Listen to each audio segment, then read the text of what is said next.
Ti moraš ta projekt dan zaključiti, ni druge. Tako smo se zmenili in tako bo. Če sodelavci tvoje prošnje slišijo kot zahteve, imate lahko problem. Ko uporabljamo jezik in besedišče zahtev, se postavljamo nad druge ljudi. To pomeni, da nimamo kapacitete, da bi slišali in spoštovali tudi njihove potrebe. Tak način komunikacije, ko se povzdigujemo nad druge ljudi in si jih skušamo podrejati, bo v naših odnosih zelo verjetno ustvaril odpor, motivacija za delo in učinkovitost sodelovanja pa bosta upadli.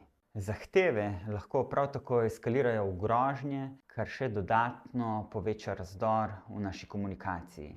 Spomnimo se lahko, da tako grožnje kot zahteve spadajo pod vokabular jezika, ki ga uporabljamo, in gre za nek tragičen način, tragičen poskus, s katerim skušamo zadovoljevati neke potrebe.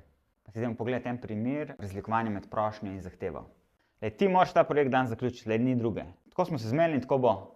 Prosil bi te, če lahko ta projekt dan zaključiš do 4. ure, mi je res pomembno spoštovanje naših dogovorov in učinkovitost. Zanima me, če je karkoli, kar ti preprečuje, da bi to naredil, in obenem mi je pomembno, da se nekako počutiš tudi ti v redu s tem, kako ti je to.